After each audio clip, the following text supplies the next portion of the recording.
you here already? In the flesh, as they say. Gee, I'm glad to see you're so prompt. Beg your pardon? Well, I said I wanted to see you back here in a week, and here you are, 7 days later. I might have no memory, but I can still count. Anyway, I figure if you say it's important, it's important. I just wish all my patients were so conscientious. You know, half of them forget their medication, the other half forget their appointments. That's one way to keep a small practice. Figure I can use whatever help I can get. Oh, you seem to be doing all right. Mitch, you know, I want to go check on a couple of things. I'll be back in a few minutes, all right? All right, you got any magazines? No, no reading for you. I'm going to send a nurse in who's going to take your blood pressure and your weight and all those things. All right, whatever. You're the doc. Doc?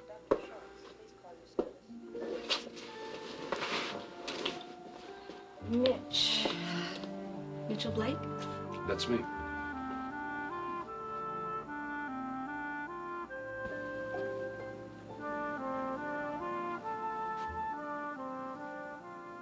Now, that's what I call a real nice lunch break. You scared me. I am actually trying to feed body and mind at the same time. Trouble is it gets rather sloppy. Well, you got to make it mind over matter. Yes, I'm trying, but I think matter is winning. So to what do I owe the honor of your presence in the middle of the day? I just love you so much, I couldn't stand not seeing you right away. Oh, well, that's nice. Besides which, I forgot a manuscript. And that sounds more like it.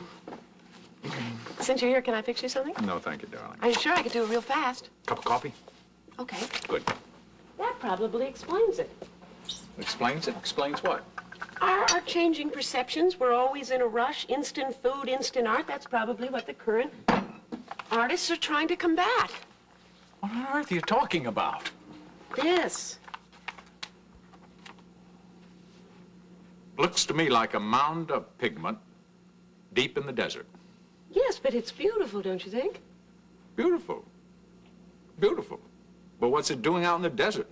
I mean, who's ever going to get a chance to see it? Yes, well, that's just the point. You have to take the time to go out there and see it. It's a total experience. Ah. What I really don't understand is how these artists ever going to earn a living. I mean, how can I own this? How can I buy it? How can I hang it on my wall? Yes, but you see, that's just the point. You can't always own something. It's a whole new way of looking at things. Right. I guess it's not the way I look at it.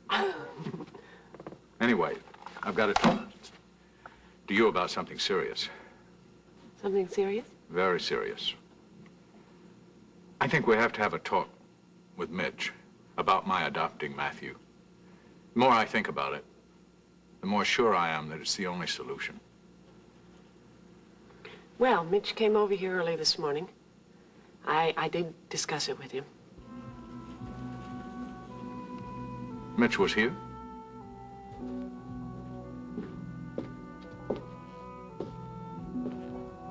Hi, sis. Larry, what are you doing here? Are you having a private party? Larry? Why, does it bother you? Well, yes, quite frankly, it does. Well, you better get used to it. Why is that? Because we're going to be seeing an awful lot of each other from now on.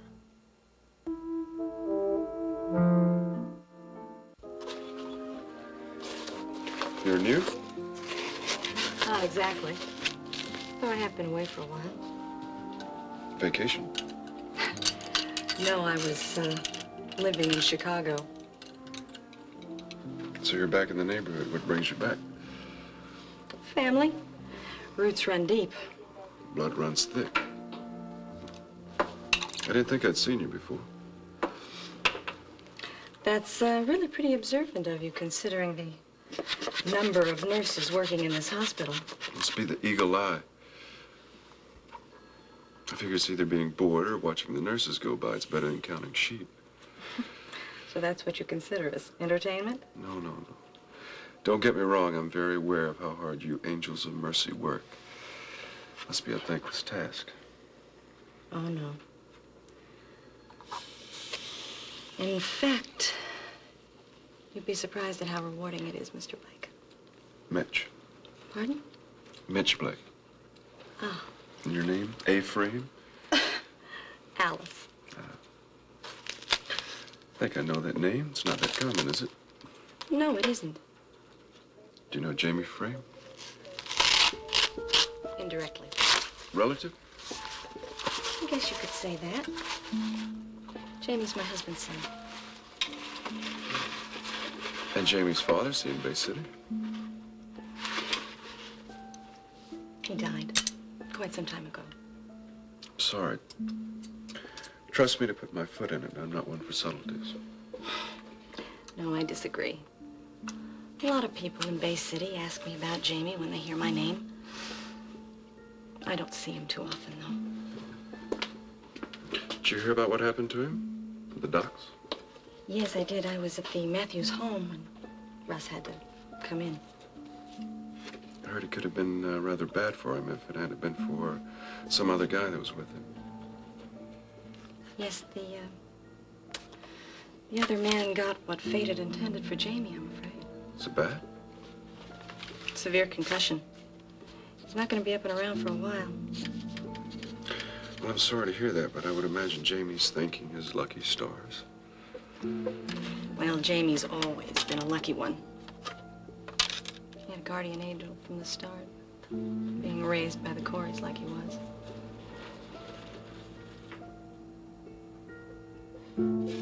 Don't talk in circles, Larry. Tell me what you mean I'm going to have to get used to seeing you. Well, Jordan was enough of a gentleman to offer me a job here. You're not going to take it. Well, why not? I mean, if the place is good enough for you, it ought to be good enough for me. You know, baby, I'm getting a little tired of you trying to mother me all the time. So we're going to be crossing professional paths. We might even have the same boss, but I don't have to put up with your interference. Just mind your business, and I'll mind mine, okay? Larry, if I thought that you could mind your own business, I would let you. But since you're not very capable of handling yourself, or else you wouldn't be working in a place like this, you'd know it's not right. Well, why don't you let me learn from my own mistakes? At whose expense, Larry? Clarice's? Does she know about this? Hey, that's my business. Great. You haven't told her that, then, have you? Now you got two bombs to drop. First, you got to tell her you got fired off the force, and now you got to tell her you're working for Jordan Scott. Larry, this is going to kill her. You know that. Hey, she'll get over it, all right? Well, maybe she won't want to. Why don't you get out of here? Go home and tell her yourself before she hears it from someone else. Blaine, for the last time I'm telling you, stay out of my affairs. I don't tell you how to handle Jordan, do I? Larry, please. Go home, now. I'm not going home, Blaine. I got things to take care of. Why don't you run over there yourself like you usually do? Fine. I just might do that.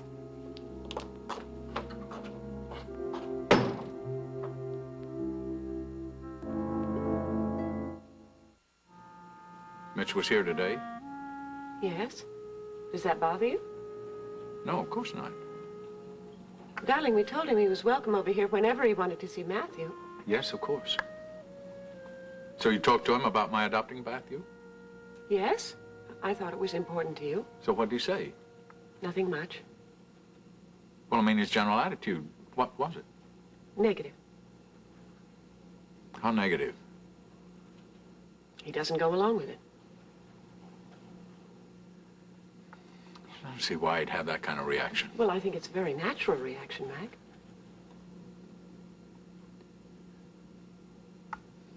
You couldn't convince him to go along with us? I mean, he doesn't understand that that's the only solution? No, I couldn't convince him of that. He doesn't see it as the only solution. We're raising the child. He doesn't see it that way. But we're raising the child. Why shouldn't we adopt the child? I mean, after all, it's your kid, too. It's logical and reasonable. Mac, we're talking about a baby, not a business contract. I'm very well aware of that. Well, then you ought to be aware that logic and reason don't necessarily enter into this kind of issue. Yes, Rachel. I'm also very well aware of that. What I don't understand is why he refuses to go along with us on it. Well, I wish you'd been here. Yes. Maybe I could have argued my case more eloquently, huh? No, to see it his way, I can. Well, then I wish I had been here. Darling, Mitch has no memory of anything. He has nothing he can cling to, nothing or no one he can call his. Rachel, I understand all that perfectly well. Do you really? Yes, I do. I don't think anybody can accuse me of not being enormously understanding about this situation with Mitch. Yes, but now he has Matthew, and Matthew, he's finally found something that's part of him. I am not the one who's insensitive, Rachel. I comprehend the situation very well. I assure you, my heart really goes out to this poor man. But can't he see the situation he's putting Matthew in, all of us in? I don't understand what you're talking about. What kind of situation? What kind of position? What kind of position? You and Mitch were not married, and you're his parents. Isn't that rather awkward, or gonna be rather awkward for Matthew? Mitch isn't trying to make anything awkward for us, Mac. He genuinely loves the baby. He's genuinely appreciative of what we're doing. And I'm convinced that he wants what's best for this baby. Well, I'm not convinced of that. Otherwise, why wouldn't he do what's right and fair? From whose point of view? From Matthew's point of view, so he can have a mother and father that are legally married, for crying out loud, for the rest of his life. I can't see what his objection is to the kid having legal parents. I can't understand what he's thinking. Well, I can. What? He's Matthew's father. Do we have a right to take that away from him?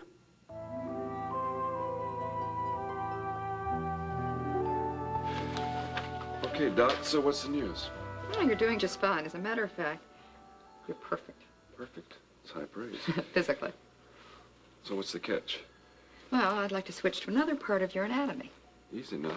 Your head. How are your sessions with Dr. Wagner coming? All right. That's rather non-committal. What can I say? My head's getting shrunk by the shrink. And it isn't showing. Well, I think progress could be better, but I'm told not to push it. Well, you listen to her. She's a very smart lady doctor. Well, so far, all we've talked about is dreams. I warned you about that, remember? Right. So I'm part of the great subconscious. Well, dreams are all a part of our subconscious, but it's necessary to tap those memories in order to let go of the things you're repressing. Right. Which I'm doing rather completely. Yes, you are. Well, can you tell me what's so archetypal about a dream where I'm running down or skiing down the middle of Main Street, being pursued by a monster who reminds me a lot of my third-grade math teacher? Did you really dream that? No, I didn't dream it. That's what I'm saying. I can't even remember the third grade, much less a third-grade math teacher. I just don't have dreams. Oh, no, we all have dreams, except maybe the most severe mental patients, and you're not one of those. Thank you. Sounds like my lucky day. Look, we all dream. We just have to get practice in remembering them. Right. Yes, I know. Pen and pad next to the bedside. Wake up, write them down before you forget. It's a very good routine. Except it's not working. Don't push it. It'll work. Well, so far I've come out with blank pages, a couple of lists, but no dreams. Mitch, when you were a child, don't you remember dreaming? I'm sorry, I can't believe I just said that. Said what? I was going to ask you if you remember dreams when you were a child, and you can't even remember being a child. See what I mean? I'm sorry. It's all right. I'm used to it. Yeah. It must be very difficult, though. I hope you don't get too used to it. No, I don't think I'm going to be happy until I know who I was. How about the future? And what are you doing to fill in the time right now? Fine. Everything's going fine. I'm getting things together. Life goes on. Well, have you found a place to live? I found a place to live, getting involved with this place called the Sporting Life. Mm-hmm. And I've decided since I get to make myself in an image of my own choosing, I might as well make myself a man of substance. Congratulations. You seem to be doing really well. You do. Mitch? What was that? What was what? Well, something just went on in your head, and I saw it. I could almost hear it. Not anything I know about. Come on. You tell me. Out with it. This is what this is all about. Okay, I'll tell you what it is. My life, things are getting together, but there are a couple of things. There's one thing specifically that bothers me. What is it? Well, it's the city's DA, Zachary Colton. Until he finds out who was killed, instead of me, and who the killer was, I don't think I'm going to feel very comfortable.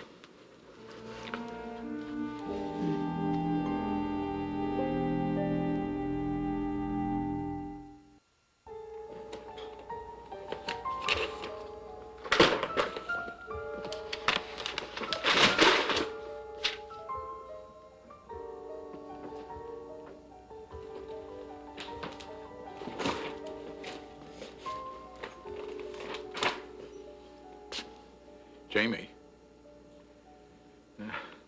Hi. You're probably wondering what I'm doing. Going through your desk like a crazy man. That doesn't concern me at all. What does concern me is why you're doing it so frantically. What Well, on earth are you looking for? I'm looking for that, Cunningham manuscript. Oh, yes. I wanted to make an addition to it, and I thought I put it in this pile here, but now I can't find it. Let me give you a hand. Could Since be you don't there. seem to have a spare one. I dropped some on the floor there. So. Oh, all right. I'll get those. Not to worry about it.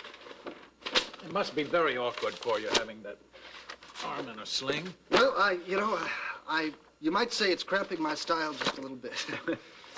Wait, I think, yes, here it is. There you are, right there. What is the rush on this material, anyway? Well, you see, in addition to the edition, I have to edit some before it goes to press.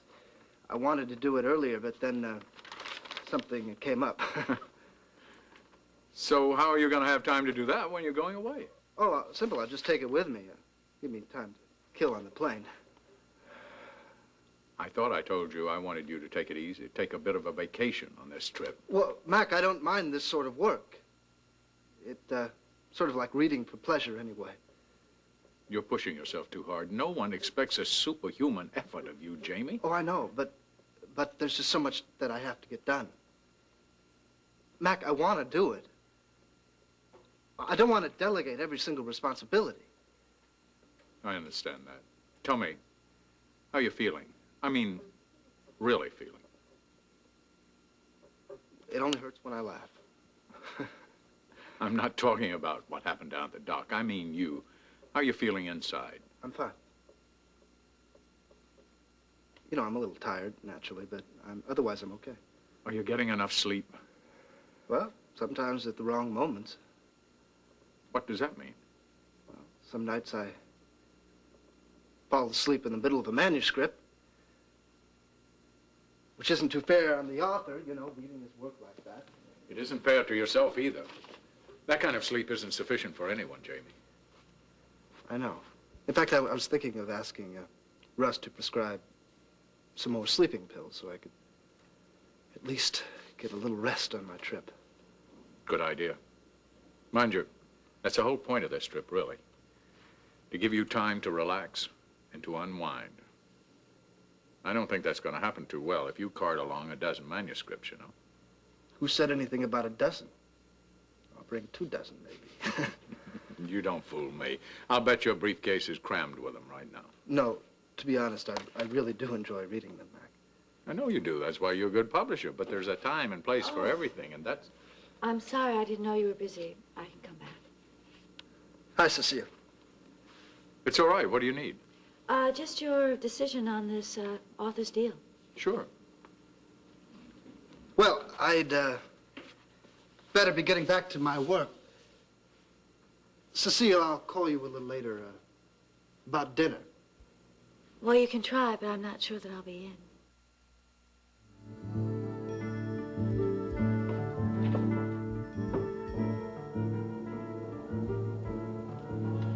It looks like things are finally coming together for us.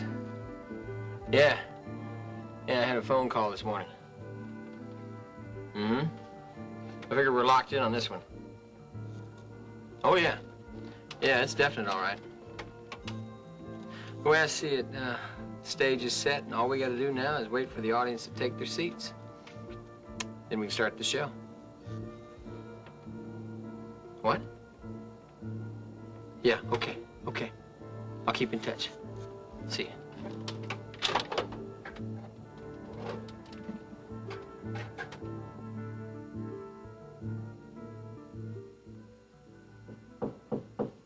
Yes?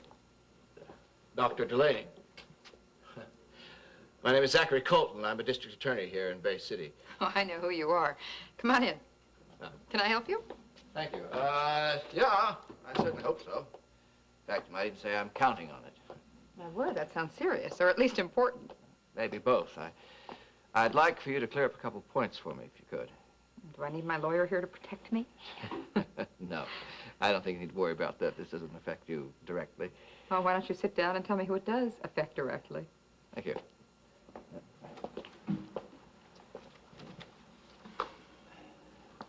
I'm working on a case that involves one of your patients, Mitchell Blake.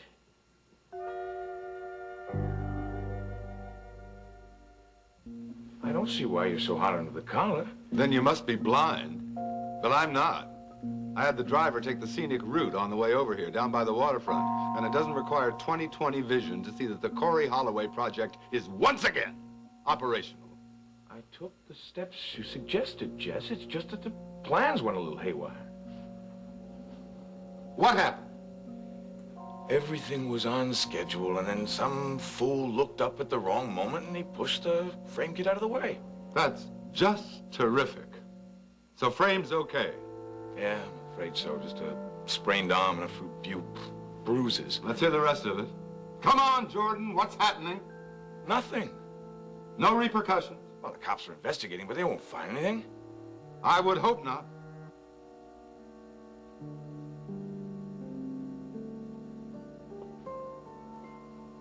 You know, maybe we're using tunnel vision. Approaching this thing from the wrong direction. I don't understand. Yeah, I know. Listen, we want to close that dock project of theirs. But maybe that isn't where we should be focusing our attention. If our activities at the dock don't have the desired effect of scaring off Mac Cory, perhaps we need to hit a bit closer to home. You mean Cory Publishing? It's worth considering. Don't you agree? Would you close the door? Of course, ma'am.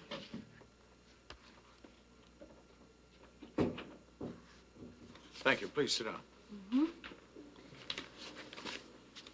You said you wanted to speak to me about something. Is anything wrong? No. I just want to give you these pages of my memoir so you can start editing. Oh, well, great. What's the matter? Is that volume 1, 2, or 3? It looks like you've been putting a lot of work in there. Well, I think that the only way to do it is to do it. So that's what I did. I did it. This far anyway, and I think I made a very good beginning here. Only question is, with all the commitments you've got, you sure you have time to take this on? Oh, do I? Absolutely. I've been looking forward to this. Okay. I'm going to take your word for it. Thank you very much, but don't say that I didn't give you a gracious chance, and a very graceful one, too, to opt out of it. Oh, I wouldn't dream of it. This is really going to be a pleasure. Oh, hold on. I forgot something. I'm sorry. There we go.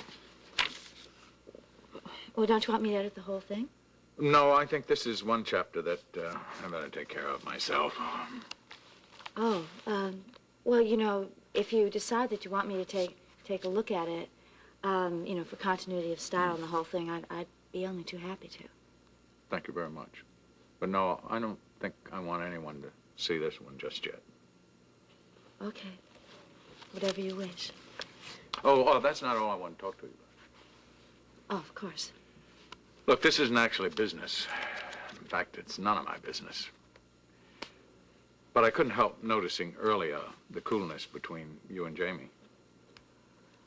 Yeah, well, there has been a little bit of tension. That's why I've suggested that he get away from here for a while. Away from the complex? Yes, I've suggested that he combine a business trip with a kind of vacation trip, just to get him away from here, away from all these pressures, you know? Mm-hmm. Yeah, I'm sure that's probably a wise idea. Well, certainly the way things are going around here, the more tense he gets, the more he just keeps pulling away from me and shutting me out of his life. Mac, I don't like it. It hurts. I'm sure it does. I don't like it either, Cecile. Yeah, well, don't worry about me. It's... The awful part is that... What I'm really worried about is that he just doesn't seem to ever want to let me help him. You really do care for him a lot? I'm only just beginning to realize how much. I don't know if I should say this. No, please do. I want to hear what you have to say. You don't mind a little advice? No, I'd value it. Well, I'm telling you, Jamie needs you, and especially right now. Yeah.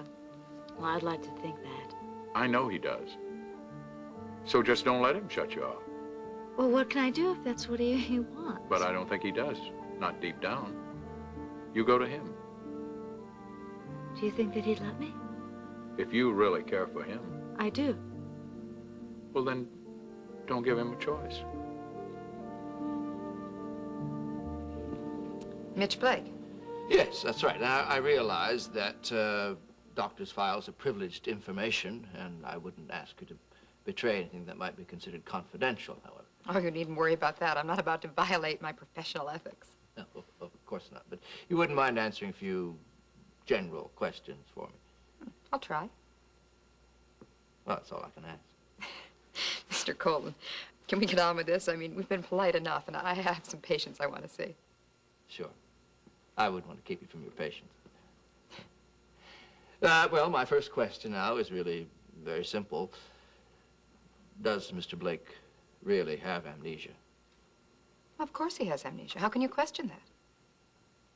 Well, I do.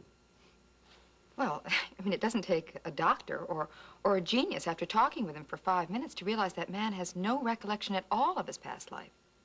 None at all? None. Well, that's very convenient for Mr. Blake. What does that mean? That's just an observation of mine. Well, do you want to share it with me? Yeah, sure. Be glad to. Goes something like this, you see. If I were one of two men in a room where shooting occurs, and I'm not the man who dies of a bullet wound, well, I think I'd be pretty glad to get a case of amnesia myself. You amaze me. Thank you. Really, if Mr. Blake shot this other person, and you notice I said if, it's obviously going to be done in self-defense, so why wouldn't he want to recollect every detail, remember everything, so he can clear himself once and for all? Very true. Good. Except for one small point. What's that? Your first assumption, that it was done in self-defense.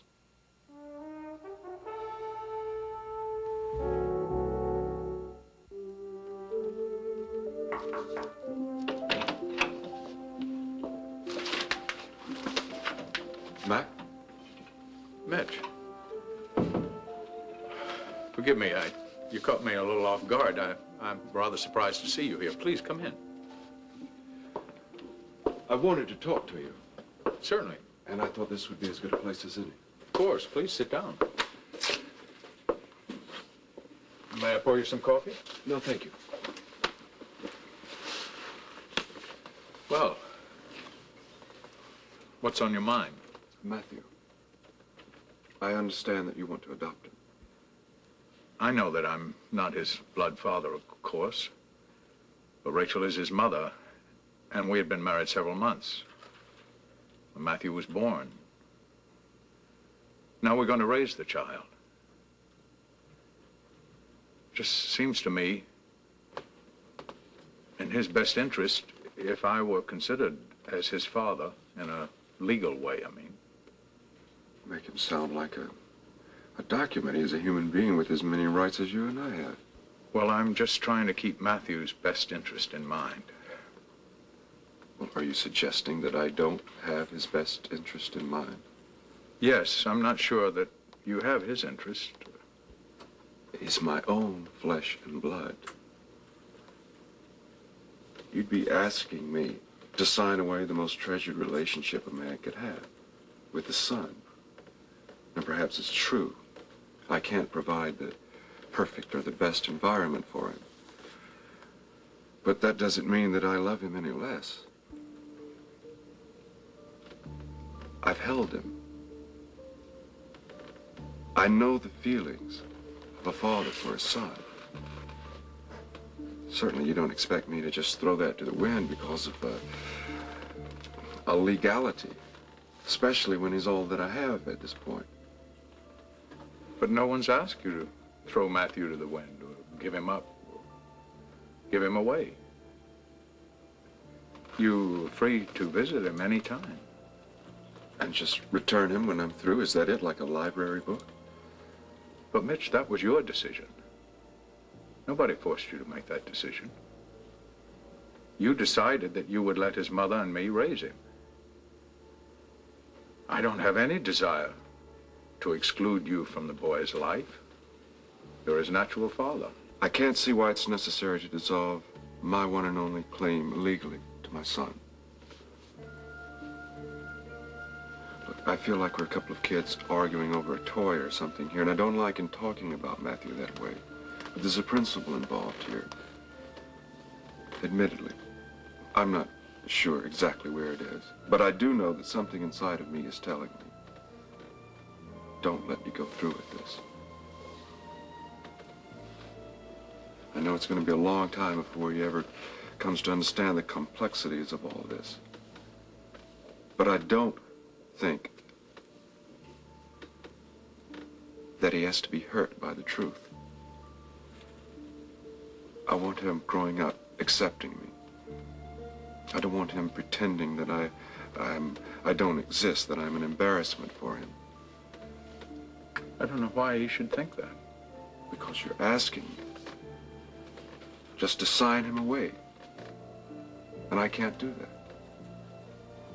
I won't do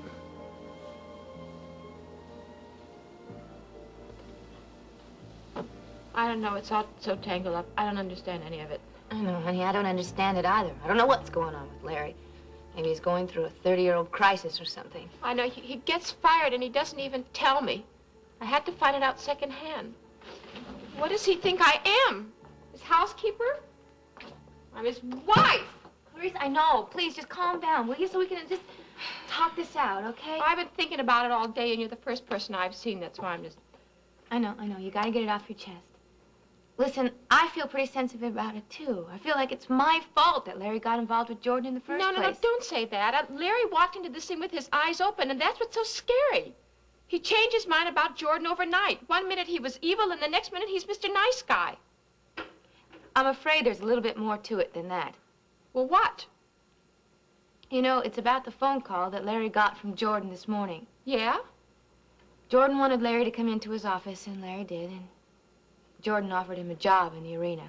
Oh, that's ridiculous. You know, and Larry accepted him. I put that in the wrong column. This is the only patient in the world who weighs 98.6 degrees. I've got some white out. It's a great invention. Oh, thanks. I've been wondering, what do you know about Mitch Blake? No, I don't know much. Neither does he, at least temporarily. But he is staying here. I mean, in Bay City. Mm-hmm. That seems to be the plan. You have to blow on that stuff. Oh, okay. Well, what does our mysterious stranger do? Well, I wasn't around myself, but from what I'm told, he was quite active. Professionally, he used to be part owner of the supper club. Oh, very nice. Also very convenient. For what? Dinner dates. I understand our Mr. Blake was not exactly monkish. Probably not. It also sounds like his connection with the supper club was in the past tense. Well, yes, he said he sold out his interest, and he's bought a new interest in the sporting life. Oh, well, that should be a wonderful incentive for the women of Bay City to get into shape. Don't leave the top off. It dries out. Sorry. Now, why this sudden interest? Oh, your star patient? He's not my star patient. He's just a patient. Well, surely, Dr. Delaney, you have noticed that Mr. Blake isn't suffering from terminal unattractiveness. I'm surprised at you. This is not a very professional discussion at all. I never said it was. There, well, that's in order now. You know, I really can't help but wonder, though. Wonder what? Now, is this a professional wonder or... Not professional. I saw it coming. That obvious, huh? Yeah. I don't know. I just wonder what really happened between Rachel and Mitch Blake. Well, Rachel said she and Mitch had a relationship for a reason. I'm sure. And then only once, and it was in order to protect Mac. Do you really believe that? I have no reason not to. Well, I've known Rachel for a long, long time. And when I was married to Steve Frame, well, she wasn't quite as disinterested or as faithful and pure as she'd have you believe.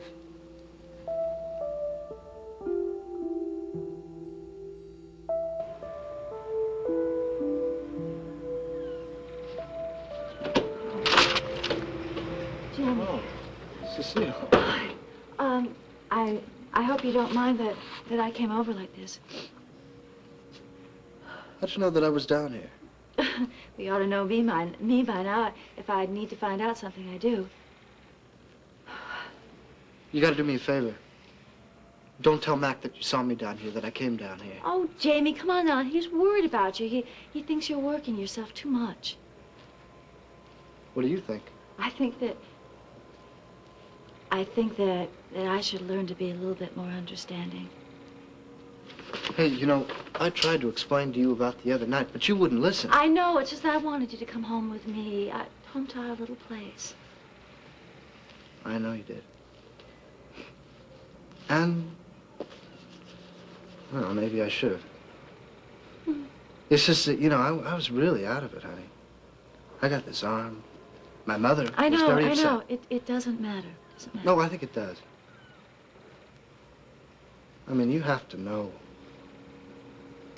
that you are the most important thing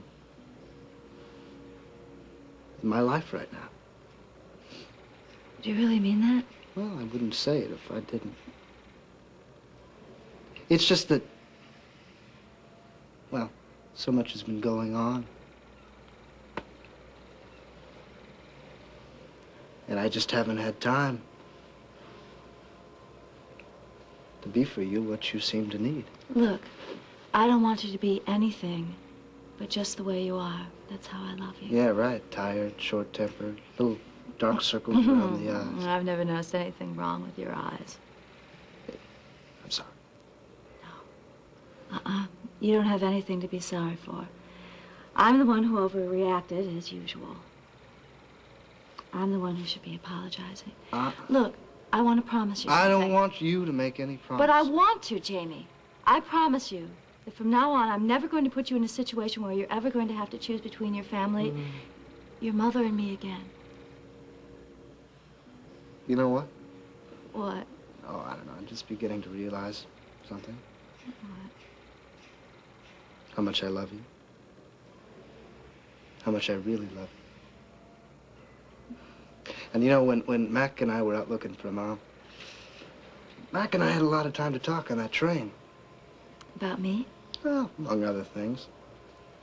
And he said that I was a fool. If I was going to let you go. No sooner do I get back, I'm doing just that. No, you weren't. It was just this dumb old accident and... Hey, you know what? I want to make a promise to you. I'll never do that to you again. I'll never put you in a situation to lose me to another situation. You're always going to come first to me. From now on.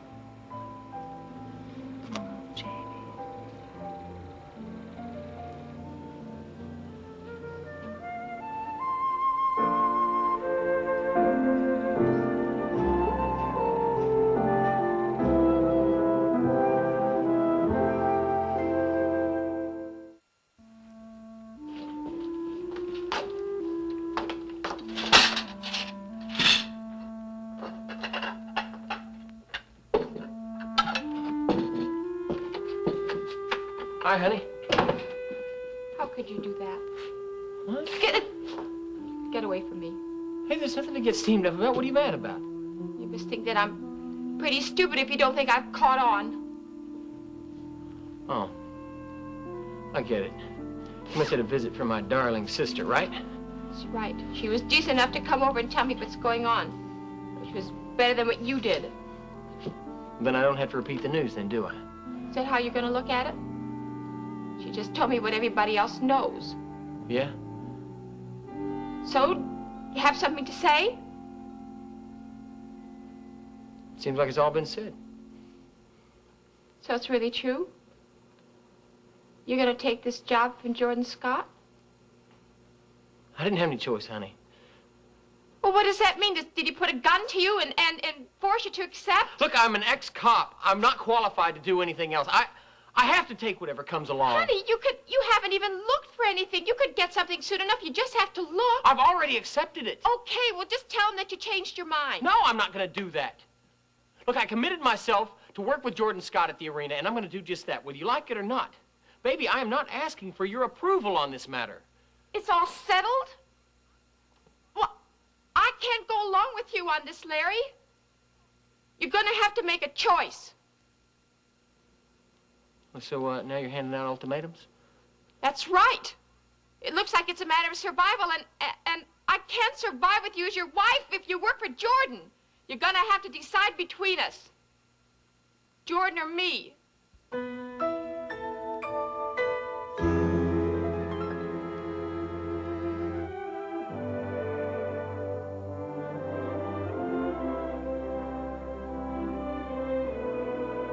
Join us each weekday at this time for the continuing story of Another Work.